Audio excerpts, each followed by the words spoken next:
Barn Sessions number 2. I love this. Yes. I'm excited. Good. Me too. All right. Let's first let's start with where you were born. Okay. Where you were raised. Yes. Okay. I was born in Paris, Kentucky. And then, did you know that? I did not know that.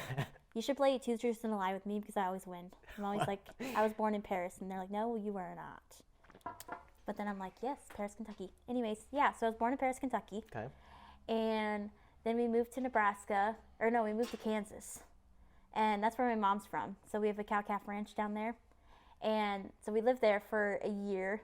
And then we moved to Nebraska. And then we moved to Wisconsin. And now back to Nebraska. Wow. So I've been here. And then I went to college in California. So You went to college in California? yeah, did you know that? I did not know that. See, this is why we're doing these barn sessions. Yeah, I know nothing about you, and I've met you 5 times probably. Anyways, so yeah, that's kind of my life story. I moved a lot as a kid, which is very good and bad. Yeah. And stuff, making new friends, just having to start over everywhere you go, and that kind of stuff. And even just education-wise, just going into different schools and then being either ahead of what they're learning or behind, like that kind of stuff. What did you, and when you say school, you mean college, correct? Well, Or did you even go to just college? when I was a kid, like moving around from Oh, Kansas okay. to Nebraska to Kentucky to Wisconsin, just going into different schools and like trying to either be ahead of what they're learning or behind, like that kind of stuff. Right. And right. so, yeah, So bounce around elementary yeah, schools quite basically, a bit. What yeah. about high school? Was that more consistent? yeah, or? yeah. So high school, I lived in Columbus, which is where my parents live now. So Nebraska is probably the longest place I've ever lived and whatnot. And we're only 4 hours away from the ranch in Kansas. So we still have that because that's where my grandpa lives. Mhm. And then up here in Nebraska, we have a feedlot. And we also have part of the cow-calf operation up here. And then we also raise show pigs. Show pigs. Yeah, show pigs. Okay. So there's a whole ordeal. So back to your parents. So your dad was in Kentucky, correct? Was he raised in Kentucky? He was raised in Indiana. Indiana. Yeah. Wow. So my dad came to Kentucky to finish out his master's degree at Kentucky University, I think is what it's called. And he was the livestock judging coach there. Wow. So he led the livestock judging team and did all that. And then I don't know what my mom did at that time. I think she was still working for the Hereford Association. She used to work What's that? like the Hereford Cattle Association. Okay. Can you explain That it? right there, that's a Hereford. Okay. She used to work for the association that plans all of Hereford events and like cattle shows and Wow. that kind of stuff. So she would plan all their events, a lot of Like we were talking earlier. I told you leadership I was- conferences, that kind of stuff. And then also, like our cattle, we're all Angus. So they're all registered through the Angus Association. So All we right. go on the website, type in a number, and there's all their like pedigree, EPD, all that kind of stuff. It's very tedious. I'm actually working on all that stuff right now for a bull sale. But Talk more. What's the? What was it? What'd you say? Pedigree. yeah, pedigree. It's kind of like, how do I describe it? There's like a granddam and a grandsire, which is the grandpa and the grandma of Okay. the bull that we're selling. And you can also do it for the heifers and the cows. Gotcha. So they all have a sheet, like a pedigree. It's kind of like a dog. When you go to buy a dog and you're like, who's this dog out of? You know, what's the mom and dad? What breed are they? Gotcha. Like that's kind of how it is. But ours is more like, because you can breed different cattle to different bulls. So we want to know what they were bred to. And there's like big name bulls, like big name ranches. And so if a bull's got that name behind it, you know it's going to be a good bull. And it's going to Or produce it's going to be a good cow or yeah. a good, you know, whatever. And then the EPD is all like the information. It's really hard to describe. Not even I really know all of it. But it's expected progeny difference. And oh my God, this is so funny I don't that even know what I'm talking about this. But there's like your calving yeast. So you're going to know how easy calving is going to go for a cow. It's so weird. I don't even think I should keep talking about it because I don't even know all of it. My mom, mom will watch it and be like, you were wrong. But actually, yeah, you said you're this wrong. But anyway, so right now, currently, I'm designing the bull sale catalog for our bull sale. So we sell bulls to other people to breed, like to use for breeding. Our family. Okay, So your we family. calve out the cows. They either have like a heifer or a bull, and then we'll take the bulls and we'll decide whether we're going to cut them or if we're going to keep them as a bull. Cut them meaning? Like take their nuts off. Oh, got it. So it's called banding. So you put the band around it and it cuts the nuts off. and then you eat the nuts, and that's called Rocky Mountain oysters. Rocky Mountain oysters. Anyways, and you eat them fresh right after you cut them. And then, so the ones that we cut go into the feedlot, and the ones that we keep go into the bull sale. And so right now I'm designing the catalog for the bull sale. And so that's just where, like, it shows all the bulls that we have, and it has their pedigree and EPD information in it. Have you always done that, or is this something new that you're doing? So this for is the our family? 27th year doing the bull sale. Wow. So we've been doing it for 27 years. And you and do then, that, so you're taking all the photos and putting it Yes, together. yes. Okay. And so I started doing that in 2018. Before that, my mom did it on Microsoft Word. Can you imagine? That's insane. Designing a whole, like, magazine type thing is what it is. Wow. It's a whole catalog. Like, we print off a book and everything, and everyone gets... But that's how they did it. It's crazy. Yeah. Thank So you, technology. now it looks a lot better. Because I'm using Adobe InDesign and all that, and, like, making it look cool and Very stuff. So it's a very tedious project. And so I have to start that tomorrow once I get all my on top data. of all of your, taking photos and video Yes. for models and everything. Right now I'm kind of slower in my time, so it works out that I can work on this and get it done. Because I only have like a week to finish it, but I get the information today. As far as like, is summertime or wintertime a slower time for you? So wintertime's probably the slowest for me, just because of the weather here, and just because of how it looks. Like right now, right outside with everything dead and whatnot. I mean, the snow looks cool. I've done family shoots and that kind of stuff through the snowing and that kind of stuff, and it looks really cool. And I've done some cool buffalo photos, bison photos in the snow. Yep. And so I really like to do the livestock stuff now, like the prints and whatnot. That looks really cool. But yeah, not a lot of people want to brave the cold and whatnot. So I'm really busy during the summer and the fall. Summer, I feel like fall has got to be the number Yeah, one. fall for sure. is crazy. Everybody's got their fall fits. That they My want. process is, I know it's going to be slow now, so I'm just going to book everything as much as I can during those months. Yeah. And mental health wise, that's not the way to do it. I got a therapist. Did I tell you that? I got her, I'm having my 3rd session with her here soon. But she told me you need to take breaks during every season. Yeah, and you're gonna work-life get burnt out. balance burnout is a very real thing. Yeah. Yep. So that's what I need to start doing, because I definitely have been burnt out before Mm-hmm. and whatnot, just staring at my computer with a blank face. Well, literally, like just today, after I got done with the first barn sessions with my dad, I took all the cards out and I like put everything on the drive, and I was like, man, this is a lot. Yeah. And I actually thought of you when I was doing it. I was like, oh my gosh, It's a process. the work that goes into it, Yeah, yeah.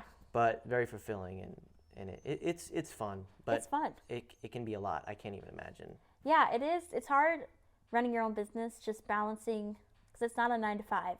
So I can work whenever I want, which is great, because I'm a night owl and whatnot. So I prefer to work in the afternoon into the evening rather than getting up at 8 every day and going to work and then working till 5.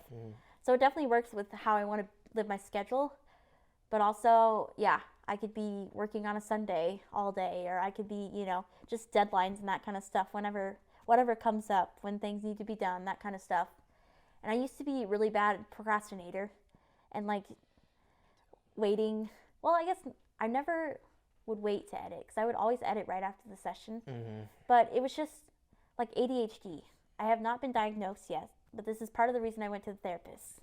So I'm only on my 3rd session, and she's probably like, she needs to go to a mental facility.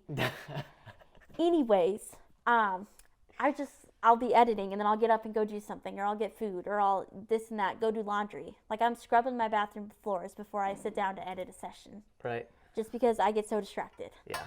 And stuff. So yeah, definitely need to work on that. So that's why I'm going to the therapist too, is to get my ADHD in check. Good.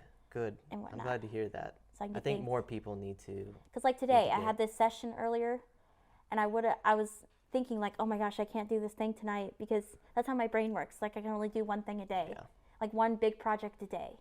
And it's like, no, I could be doing 3 big projects a day if I really time this out and plan it out really well. Right. And so the therapist was like, yeah, just make a detailed schedule. Document how long it's going to take you to and from each place, like travel, that kind of stuff. And then just plan out your whole day. Make it very detailed and whatnot. So I've been so busy lately with just like meeting up with other photographers, going to coffee shops, doing multiple things throughout the day, even just setting up my own shoots and doing that kind of stuff, which I haven't done in forever. Or taking the time sitting out and reaching to brands. Haven't done that in forever. No, just you like, just did it. Just making being productive. finding ways to be productive, because otherwise I get so, I don't know, not even depressed. It's just more like gloomy in this slow time of my life. Yeah. Like, I just want to lay in bed all day. I just don't want to go out and do things just because the weather's horrible. Like, on a gloomy day like today, I just don't have the energy. Do you have like seasonal depression, like when wintertime comes around? I know feel a like, lot of people that do, especially yeah. here in Nebraska, because there's just like already there's not a lot to do, and No. you add like winter on top of it, and you're It's like, just oh, so okay. dead. Yeah. And so I do feel like somewhat of seasonal depression. Yeah. But like, I'm not a depressed person. Like, I'm always happy, you know? Right. Or I'm cracking jokes. I don't know what it is. Yeah. It's just like I get into the season, I get into the funk. I love all the seasons. Yeah. I really do. A lot of people don't like winter here, but I do. But just only because we had like this place, and we've got wood burners, and Yeah. it's a vibe. You've got when the you come in and vibe hang for out. winter. Yeah. I think just growing up on the ranch, winter is never that fun because that's when we're calving our cows. Yeah. So it was always stressful.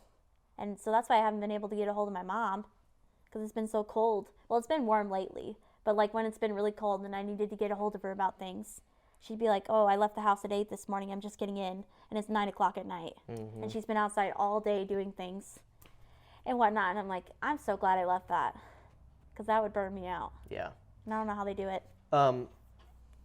So how many generations deep is your It's just your my... ranch? Or did your parents start it? No, I think it's my great-grandpa. Great-grandpa. It's either my grandpa or my great-grandpa. Grandpa or great-grandpa. So the actual like Angus operation was started by my grandpa. Okay. But before that, they raised other breeds and did other things. They used to raise hunting dogs, which is interesting. I don't know anything about that, but my grandpa likes to hunt. And so he has a hunting dog now. Would Grandpa be your dad's dad? No, my mom's dad. Mom's dad. Okay. So he likes to hunt, I think bobcat and coyotes. And he's still around? Yeah, Okay. he's still Are around. all your grandpa or grandparents? No, my still? other grandpa passed away, and I'm really sad shoot. about that because he was the coolest cowboy you would ever meet. Really? He smoked cigarettes. That's why he died. He That'll smoked, do it. he smoked so many that he got lung cancer and passed away. Lung cancer got him, huh? Yeah, which doesn't surprise me. Anyway, so he'd be like on a horse smoking a cigarette in his chaps and spurs. He did cutting horses. That was his thing, and he was really good at it. Like Can you explain cutting horses? Yes. So, well, I guess the event that he did is what do you call it? Like sorting. Okay. So he'll go into the pen and then he'll sort off. I think the most that they do is 3. He'll sort off 3 calves and he'll have to keep them away from the other group. All right, yeah. Like that kind of stuff. So they're in front like this. Yep. And whatnot. I think that's so cool. And a lot of that talent, well, obviously comes from the rider, but the horse. Yeah, too, yeah. Right? Well, you have to train the horse and stuff. And my grandpa was really famous for it. So he trained Clay Walker how to ride. Clay Walker. The country singer. Yep. Yeah. So Clay Walker's been in his barn. So he's done a lot of stuff like that. And then he's won various world champion awards for it, which is nuts. So I've got some of his old chaps, and we've got some of his trophies and that kind of stuff. That's really cool. That's awesome. But yeah, so he was a cool guy. And he passed away when I was in high school. And so I'm really upset because he'd be the coolest person to photograph. Yeah. Like he wore like trucker hats like you wear and that kind of stuff. But he would have like the Ray-Bans on and his chaps and spurs and just smoking a cigarette, drinking a beer. I love it. Like he was so chill. Well, actually he was not chill. He would get mad. But he just has, he had the wrinkles on his face. Like he just. The wrinkles, yep. The cowboy. I mean, he smoked yeah. so much that he got the wrinkles. Picture perfect cowboy. Yes. So yeah, that was my grandpa on my dad's side. But back to my grandpa on my mom's side. They did raise hunting dogs for a while and went to like the dog shows and that kind of stuff. And I think he hunts coyotes and bobcats. Coyotes and bobcats. In Kansas. Gotcha. And stuff. The coyotes are more to land management, keep them out of the pastures and that kind of stuff. And that's your mom's dad? Yeah. Okay. Does your mom like hunting? She's talked about how she used to, back in the day, like hold the light when they would go out hunting. Hold the light, yeah. Yeah, like hold that. the lantern light when they go, I don't know, like hunt that raccoons or something. Yeah. She talked about that, so I think she went along and did stuff, but she doesn't do it now or anything. Does she have like any siblings or? She has a sister, but her sister is lives in the city, kind of, you know, city, yeah. never doesn't Not really take part of interest in it. at all. Yeah, And that's okay. That's fair. That's her life. She's a psychiatrist. Yeah. And stuff, so she's totally not involved in agriculture at all. But yeah, so I think my mom's the cooler one. My aunt doesn't have social media, so she'll never watch this. Really? She's in the city and doesn't... No. That's you know what? That's interesting. I would think that she would be very involved with like technology and everything like in the city, but Yeah. she's kind of Just nope. does Social her media own is not thing. really for me. She works for the government, so I guess she's like a psychiatrist for post-PTSD war veterans or something. Oh, that's cool. Like that kind of stuff. I like that. I think so. I think that she either used to do it or she does that now. But then she also works with people in addiction. So like addicted to chewing and alcohol and that kind of stuff. Gotcha. And maybe cigarettes. I don't know. I think she was trying to help my dad stop chewing. So I think that's something she does. Oh, it's your dad chews then? Yeah. Okay. He's a big chewer. He started, I can't say this. He started in the 6th grade. Well, that's funny you say that because my dad has a very similar story. So his father chewed a lot, and there's when we were little, he'd always tell us this story. My grandpa passed away back in 1985, but there's this story. My dad was young, like I think it was like 6th grade. Yeah, I feel like Literally, I actually think it was 6th grade. they all start getting into and my grandpa walked up to him and he goes, "When are you gonna start chewing, boy?" And thankfully, my dad, I don't think ever really got into it. Yeah. He didn't smoke or anything either, so. that's, yeah. But yeah, his dad smoked a lot. We were looking at his cigarette. What did you think it was? A bird feeder? Oh yeah, a bird feeder. To your defense, it's literally like a gold chain coming from the ceiling, hooked up to this Like- red clay. Yeah. Like It looks like a shiny- bird feeder. Yeah, but you you put just it on put the your internet, cigarettes people are on going it. to think it's a bird feeder Yeah. if you don't specify. Yep. But no, that was cool. Yeah. But yeah, I'm kind of glad my dad didn't smoke either because there's a lot of secondhand smoke that came from, my grandparents were pretty good about like being out away from us smoking, but like sometimes in the car my grandma would pull out a cigarette. She'd have the window rolled down. That doesn't really do anything, honestly. But- if anything, it gets a little bit of smoke out, but it like blows the smell. Yeah. And she had a stroke from smoking, so she's not doing it anymore. But still, she smoked a lot as well. A lot of cigarettes. So, but Well, it's I'm just, glad you didn't catch that. no, but I think I hate saying this, but it looks cool.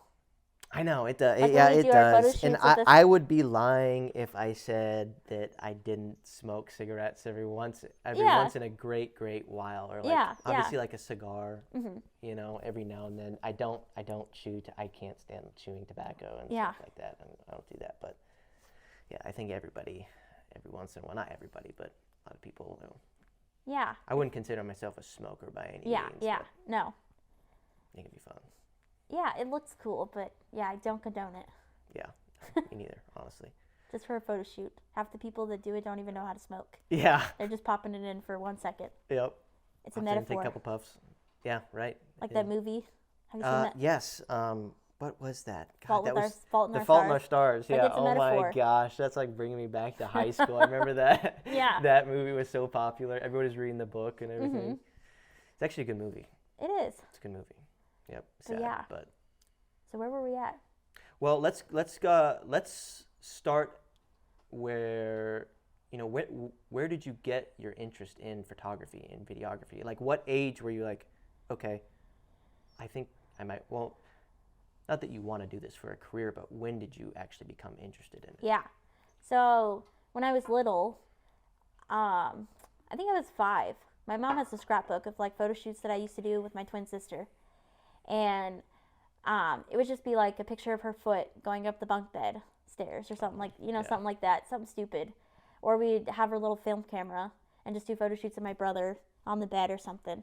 So I think I've always had an interest like creatively in that world, but it didn't start until I guess I got a point and shoot camera, like the little square ones that everyone had. Yep. And my sister and I would do photo shoots of each other around the feedlot. And like we showed cattle at the time, so we'd bring out our show cattle and have them on a halter, and we'd be all dressed up in like a big necklace and a scarf or something back in I the love it. 2008 or something. Yes. And then when I got into high school, it was my freshman year of high school, my mom got a camera for Christmas. Oh my gosh. And she couldn't figure out how to use it, which doesn't surprise me. But I told her Wait, what year is this again? it was 2010. Roughly. Yeah. 2010 probably. Okay, gotcha. She got it for Christmas. Couldn't figure out how to use it, so I said I would. And then I did, and I just loved it. Like growing up on the feedlot and that kind of stuff with the ranch and whatnot was the best way to like get started in photography, because I was like getting to work with moving subjects all the time. So like fast moving subjects like cattle, tractors, horses, pigs, all that kind of stuff. Just things that moved quickly. Yeah. And just people working. Like I had the best kind of subjects That's to start like up. literally the perfect. Yeah, because a lot of perfect people setup. they get a camera and they're like, oh, let me go take a picture of a flower. Or still photo, or like a bottle of beer. Yeah, or something yeah, like that. or like a cup or a flower, Right. that kind of stuff. And so I really had the best start and that kind of stuff to learn settings and what they meant and different lighting and fast moving subjects. And then in 2022, I got into video. In 22. Yeah, Okay. 22, maybe 21.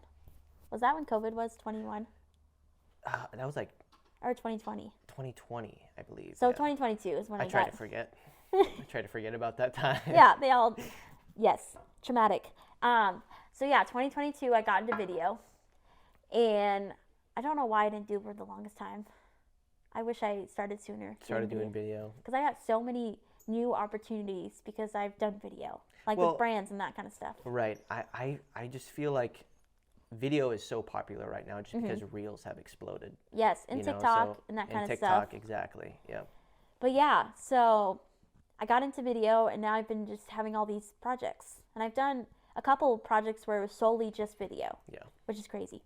But yeah, so I got into video and yeah, just been loving it ever since. When did you really start seeing a following on your Instagram account? Let's see.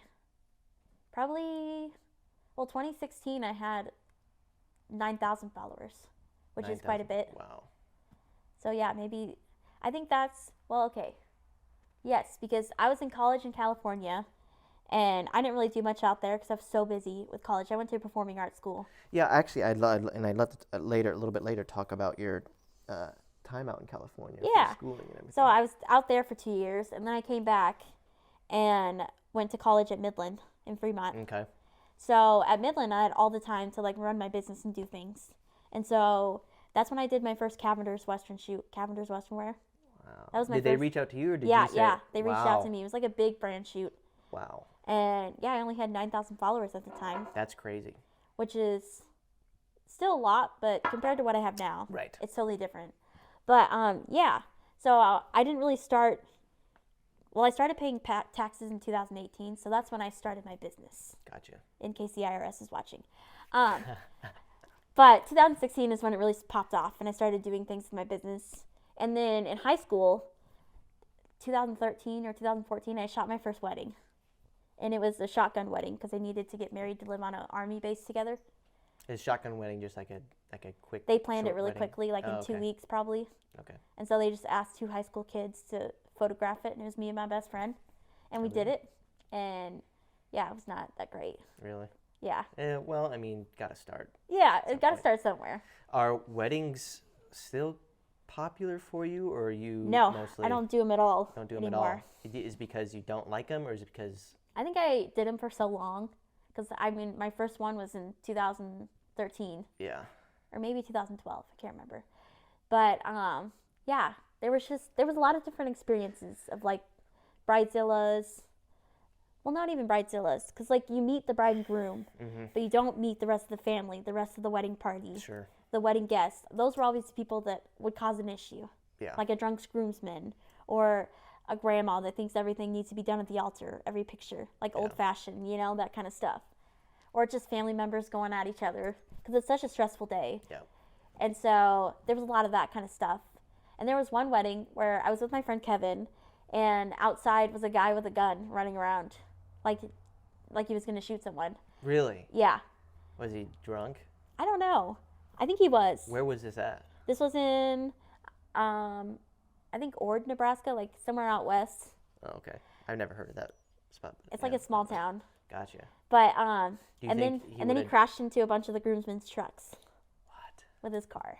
What a great wedding memory. I know. That was like the second to last one that I shot, I think.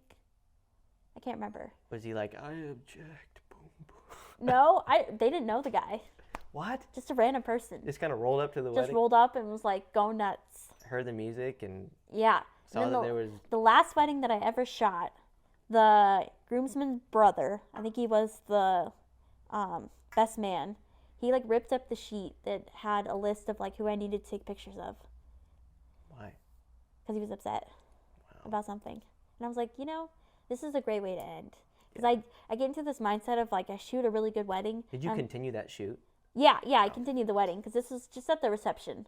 I think we were doing pictures after the wedding because they want to do the first look down the aisle kind of deal, Oh, yeah. which is always stressful.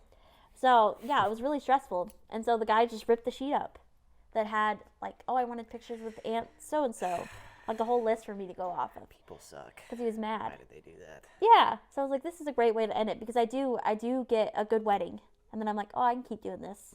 But then the next one, something goes wrong, this and that.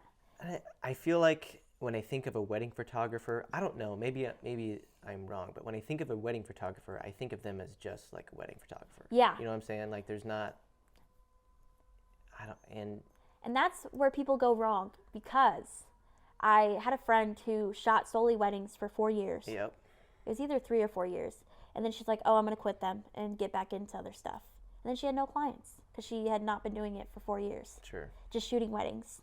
And so if you know you're not going to do weddings forever, do not stop doing senior shoots, families, brand work, whatever else you want to do after you do photography because you're missing all this time that you could be building that and doing stuff. Yeah, makes And sense. so I always knew that I wasn't going to do them forever. And so that's why I kept doing everything else. And it worked out because now, I'm done with doing weddings and I'm still making the same amount of money or it's equaling out or I'm making more and whatnot, depending on if you look at it. So you started out, so first it was weddings. Were you even considering like doing fashion stuff or? So it started out, wedding. Wedding was the first one that I did. And then the second one I did a maternity shoot, like second shoot ever in my life. Paid.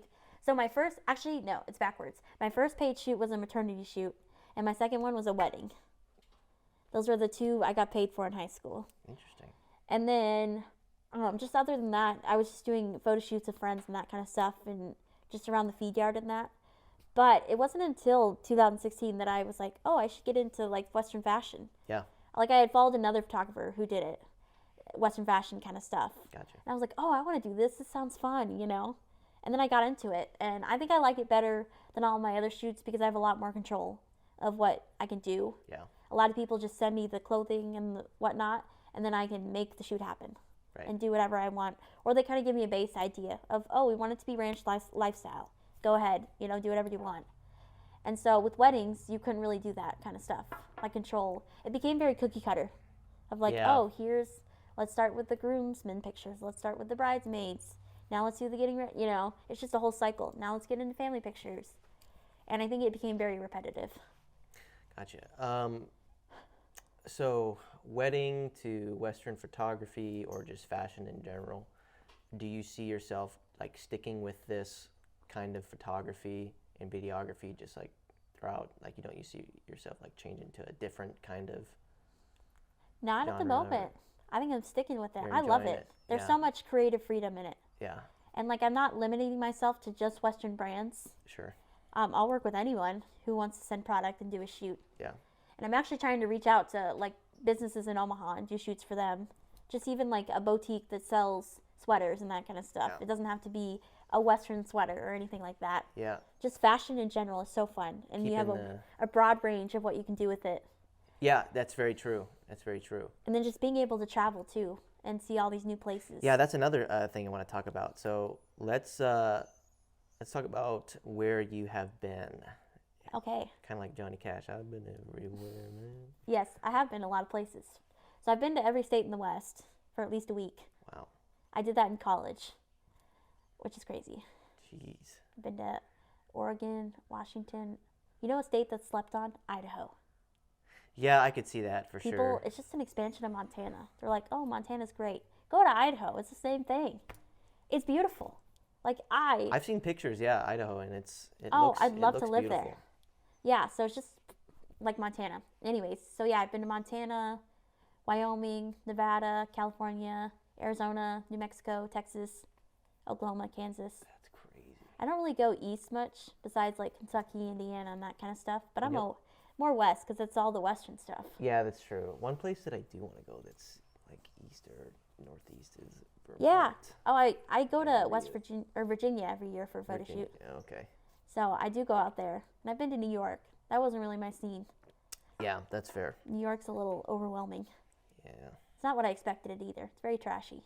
very trashy. It's just there's an overabundance of trash and not enough trash people to pick it up. So it's Yeah. just on the streets everywhere. We need more trash people. And it's always awake, the city, like 24/7. Yep. Like we were walking around at Never 3 a.m. sleeps. and things were open.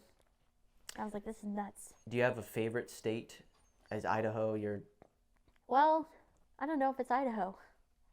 I would say Texas or Texas? Arizona. Definitely a vibe. yeah, Texas. Could you see yourself ever moving to No, Texas? I think, okay, I could see myself living in those states, but I just don't want to leave family, Yeah. which is hard. 'Cause That was one of my big struggles as well. Yeah, because I have a niece now. She's 2. And so, or no, she's not 2. She's like 8. She's going to be 2 in May. So she's close. Anyways, I just want to see her grow up, Yeah. you know, so I can't leave and whatnot. And I just think I do think I would do better if I was living in Texas, just brand wise, because there's a lot of brands in Texas that are Western and that kind of stuff. And just locations and stuff in Texas would be better than Yeah. Omaha, Nebraska. Right. Yeah. That was a big struggle for me. Is But you got moving this. down. I know. You and got the barn, so it, like, right, and it's so hard, especially being 5th generation here, and then moving away is it just doesn't even like. I've considered it, and at one point I really wanted to do it, but I just don't know if I could. And I'm so close with my family too. Yeah. We're so tight knit, and I could see you in Texas though. Yeah, I know. Like, You down fit in Texas. the vibe. Yes, for sure. I've been down there a few times, and I dig it. I do. Yeah. But again, just so close with my family, and I kind of get that vibe with you as well. You're very close with your family. Like when I was little, I mean, I was with my cousins and my grandparents like almost every weekend, just hanging out with them, and which is not. It might be more common here in the Midwest and stuff, but it's not as common as people think. Like, being with their grandma and grandpa and their aunts and uncles and cousins. Well, it's kind of hard because I do live 10 hours away from my dad's side of the family, so I never see them. Right. And then my grandpa lives 4 hours away, and I would see him more often because of the whole cow-calf operation and whatnot, and he's only 4 hours away, but it's still 4 hours away. It's not like down the street. I can go get breakfast with him. So that was hard too, because I don't feel like I'm as close to my extended family as I am my just immediate family. And I think we've gotten a lot closer since my sister popped out a baby. We used to not be as close. Like I would go weeks without talking to my parents, or just even I would send a picture and I'm on top of a mountain. My mom's like, "Where are you?" And I'd be like, "Oh, I'm in Montana." I'm in Montana. She's like, "Why didn't you tell me? What if you get taken?" So now I know to tell her. She's got my location on Find My Friends for a reason. Yeah. But yeah, so I feel like we're a lot closer now that my niece is around. So I don't want to leave, but I do want to leave. You know? Well, I think there's something to say for starting something, here in the Midwest or in Nebraska, and then just traveling. Have a good home base. It's nice here. It's affordable living. You can hopefully someday build and then you can something. travel wherever you want. And you can travel where you And want I to go. think it is. I mean, people sometimes use the excuse of, "Oh, I live in Nebraska. I can't be successful." A lot of photographers say that want to do fashion stuff or want to do really anything. They're like, "I should be in New York if I want to be on Vogue." Like, no, just do the Vogue shoots here, and then advertise and get yourself on Vogue. Yeah. Get Vogue to send you out there. Get this brand to send you out there. Don't use that as an excuse. They complain about that, and I'm like, no, don't let that set you back. Just fly out. You know, it's not that hard. I mean, it is hard, but they make it seem like it's impossible. Right. Is what and I'm trying not. to say. It's not. You can make it work. Yeah. You and I were blessed with just like perfect scenery and everything too, especially for Nebraska. But there is a lot of beauty in this state that people think, "Oh, just cornfields, just beans." Like, no, there's a lot of really cool places. Like, people don't even know about Western Nebraska. Yeah. They're it's like, beautiful. Go out there. That's so pretty. All the sand hills, the bluffs. I love the sand hills. We just had a golfing trip not too long ago out there, and it was, Oh my it was gosh. incredible. It's beautiful. I would live out there if I could. Yeah. But still, it's still far away from my parents. I know, that's the thing. It's convenient. Now I'm just like an hour and 15 minutes from them. Just get on the interstate, highway, whatever you call it, and just go. And then you're there. So it makes a difference. But yeah, I moved to Omaha in 2022, I think is when it was. Or no, 2021. Yeah, 2021. So when you say Omaha, are you talking like... Elkhorn. Oh, okay. I moved to Elkhorn in 2021. Elkhorn. Gotcha. Before that, I was living on the feed yard in another house. That's usually for the hired hands. But then we got a hired hand and I couldn't stand him. And so I had to... I wonder if I think I remember you telling me about... Yeah. He was just a messy guy. Yeah, it was just, yeah. Just, he didn't like... I like a cleaner place than he does. Sure. And he comes home drunk, you know, that kind of stuff. And he's still working for us somehow. But my dad will never watch this. Maybe my mom will, and she'll yell at me for saying that. Anyways, so I moved.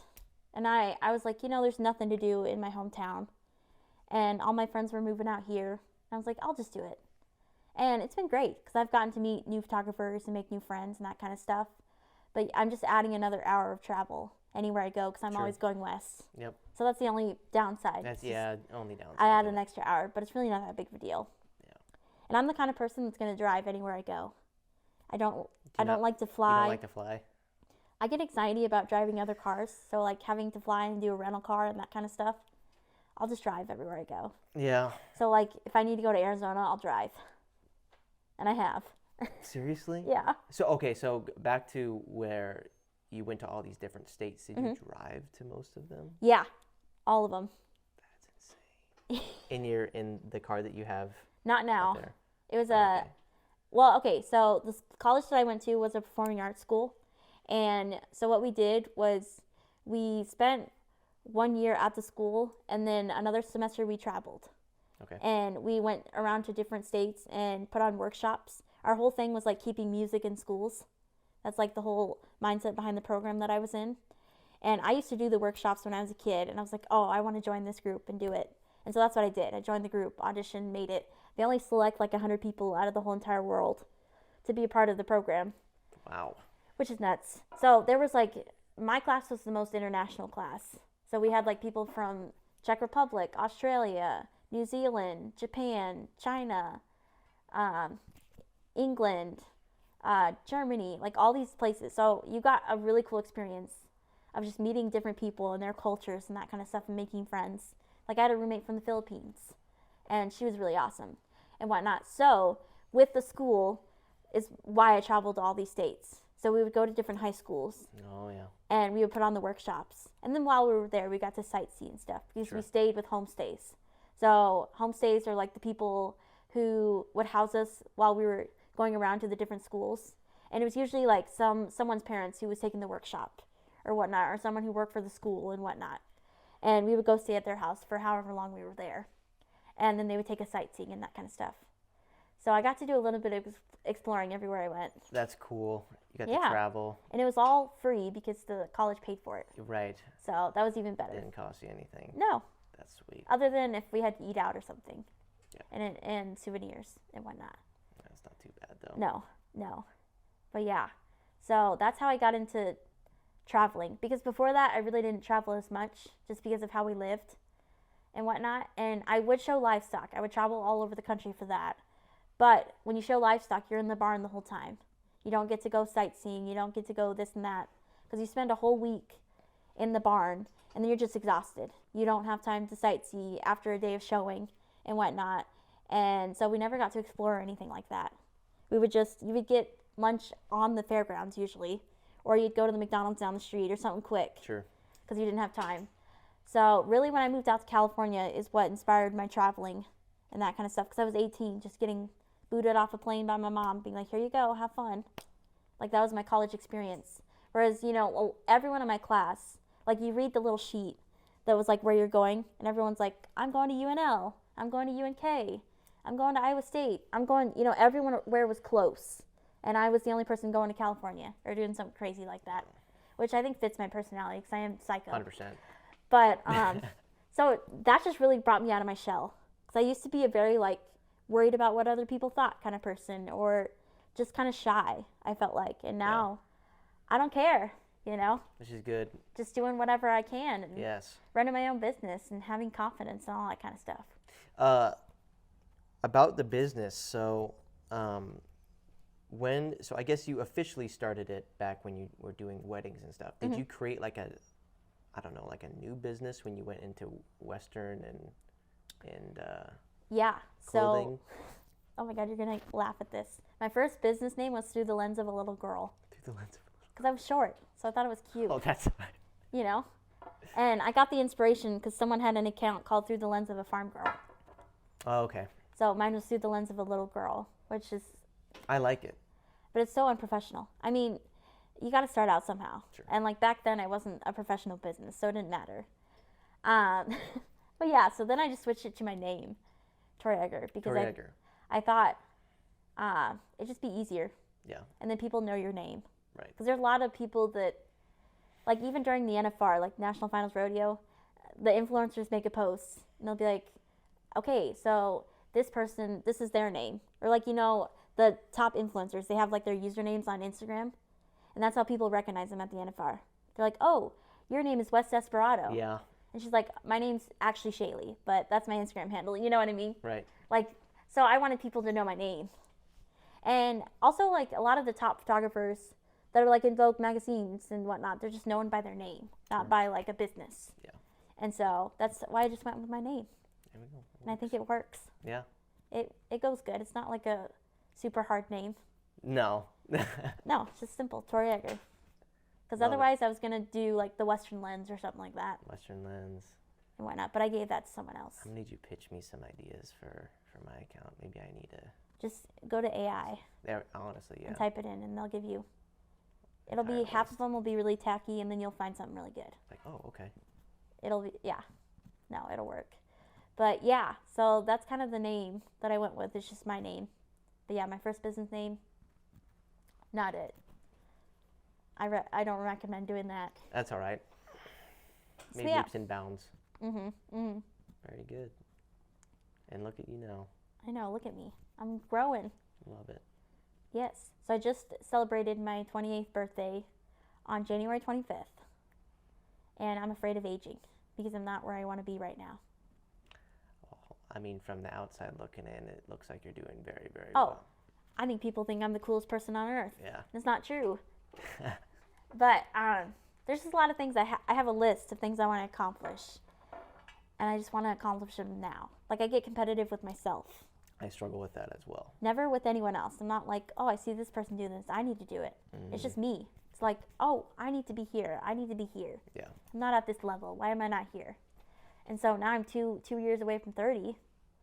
And when I was younger, I just thought my life would be over by 30 if I didn't accomplish everything. And Well, I mean, look at what you've done in your 20s, yeah. which is insane. Yeah, there's a guy, his name's Peter McKinnon. He's a big photographer, videographer person. He's a YouTuber, and he like teaches and all that kind of stuff. And he didn't start blowing up on YouTube till he was 30. Mm-hmm. And so that's kind of what I think about. It's like, oh, I'm so far ahead of the game than what this guy was at the age of 28 or in his 20s, you know? And I think there's something to say. I really like this kind of mindset of everybody grows at like different paces. Yes. You know, so somebody might be super successful in their early 20s. Some people might be successful in their 30s. Some people in their 40s, 50s, 60s even. You know. Yeah. So it's all just about trusting in the process and. And that's what I tell people because I do all my mentorships and that kind of stuff. Yep. And I mentored a girl earlier this year that was talking about another photographer that we both know. She's like, but she's getting all this business and I'm not. And this other photographer is doing something totally different than she is. I'm like, you guys are on separate paths. Like, you're doing your own thing, she's doing her own thing. Like, she's getting more business because she lives in this small town and she's the only person there.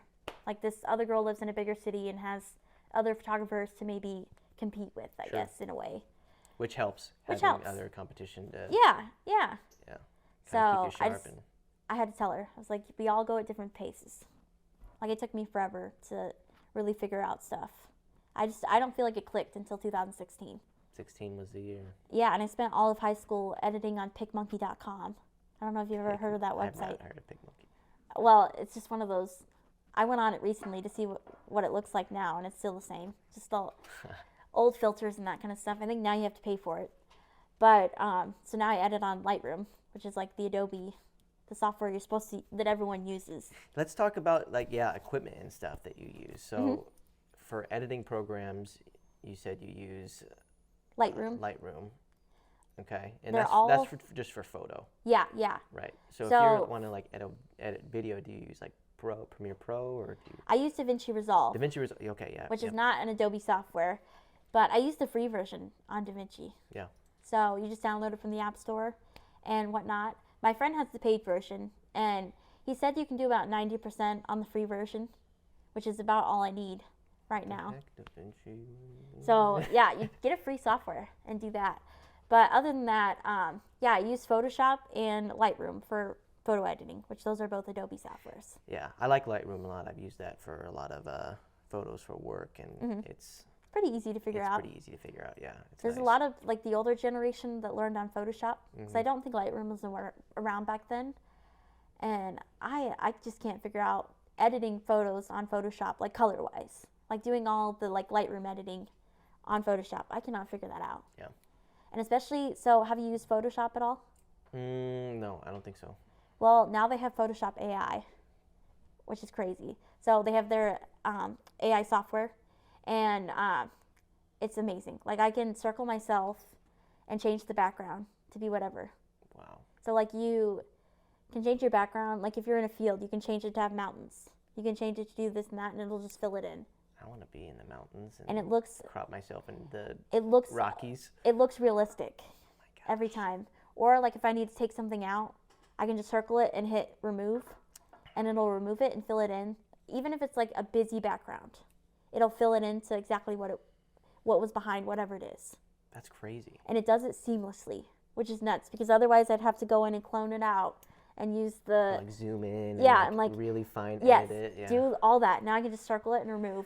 Oh my and gosh. it does it so amazing. I want to use that. Yes, you should definitely get it.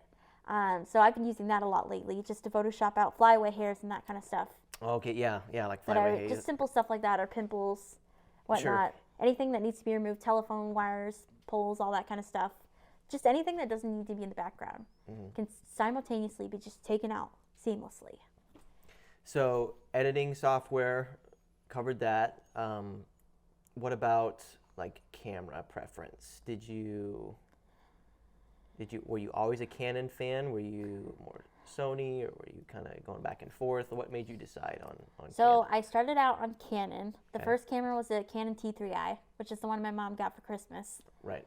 And yeah, I think I just went from there and kept buying Canon gear, because I think it was, I got a new camera and then just had the Canon lenses already. So I kind of just stuck with Canon because of that. And then, yeah, just kept buying new gear every time I needed it. And it's always just been Canon. And I've not had an issue with Canon, so I'm just going to stick with it. How about lenses? So what like brand lenses do you typically So all buy? mine are Canon lenses. All of them are Canon? Yeah, Okay. I have used Sigma lenses before. I had a 35 millimeter, but it didn't last me very long. And it was always just slightly, the quality is not as great on Sigma lenses as they are on the Canon 35 compared to, like my Canon 35 is a lot sharper, and it's just going to last me a lot longer. And I know there's a ton of people that have had focusing issues and just longevity on Sigma lenses. So I was like, it's just a lot cheaper, the Sigma lens is, to the Canon, so that's why people buy it. But overall, I need lenses that are going to last me longer and quality. survive all the crap that I put my camera through. Yeah, yep. Taking them out to farms and ranches and Yes, getting them dirty. I just throw it in the dirt, whatever, and Love it. hope it survives. And that's the best thing, is buying a camera that you can afford to replace. That is, a lot of people want to get the big and best camera they can, but then if you can't replace it, you're not going to do anything cool with your photo shoots. Yeah. I want to be able to hike a mountain with that camera and do a cool photo shoot with it and break the camera and still be able to replace it. Sure. But I want the cool shots. Yeah. So that's why I have a camera that I can afford to replace rather than the biggest and best one that I would want. Yeah. And you shoot almost all of your stuff, at least from what I've seen, is freehand. I don't really see you using Oh, yeah. tripods or I anything use that much. a monopod when I'm using my really big lens, 70-200. Like the really long. Yeah, big, it's like probably this big, I think, is how big the lens is. And I'm just assuming that you primarily use that for wildlife. Yeah, right? just all like the ranch lifestyle and that Okay. kind of stuff. That's what I use it for. And then the 35 is more just like what we did today, just brand work and that kind of stuff. Just simple things that I can be kind of control how far away I am from the person. I'll use that. Gotcha. But the 7200 is great when I'm working with any animals or people who are riding on horses, because then I can just zoom in if they're like and running you away back from away, me. stay away from the animal. Yeah, I can stay away from the animal. There's nothing wrong with that kind of stuff. So I really do love that lens. Is that what you use for when you're shooting the North American bison? Yeah. Okay. The bison, yes. I used it for that, so I could stay away from them and whatnot, because you never know how animals are going to react. Okay. That's And my also, favorite animal. You just don't have like I'll book a 2-hour shoot, so I can't spend the whole 2 hours trying to get an animal to like me so I can get it close enough, you know? Right. I just want it to be like not staged. So I just want to be hiding and get the shots. Yeah. And just get the So animal them be in their natural. in their true element. Yes. Or get the person in their true element I love on a horse. Yeah. So sometimes I just don't want them to see me, no matter who it is. Yeah. At work, whenever I'm doing photo and video, sometimes it can be a struggle when you're, up close to people and you're trying to take a photo and then they're like, oh, thumbs Yeah. up or Yeah. give you a smiley face or something. And you really want to capture that just natural moment. And I think that's where the bigger lenses really, really help. Yes. I think I really got it because anytime I take a picture of my dad or my grandpa, they'll just give me a glare. Yeah. Or they'll yell at me because I'm taking pictures at the wrong time. And then I show them Why the didn't you picture. get me when I was doing that? Or no, it's just, you should be helping. Why are you taking pictures? You should be helping. It's one of those kind of scenarios where I probably am taking the picture at the wrong time. I didn't really ask if I could be taking pictures. And then they'll look at the pictures and be like, these look great. You should do this more often. That's funny. And I'm like, I could punch you in the face right You now. literally just yelled at me and told me Yeah, to yeah. stop taking pictures. It's always that. Or I'll show my dad a picture of a longhorn. And he'll be like, why are you showing me this? It's not going to make me money. Oh my He doesn't like animals that aren't really great investments. But I'm like, it's making me money. That's right. Selling the prints. Yep. So just before he dies, I just want him to be like, I love this picture, Torie. Great work. That's my goal. Look at this picture. Tell me you love it. Yeah. And he does every once in a while, but it is what it is. So, yeah. Well, shoot. Trying to think what else we could talk about.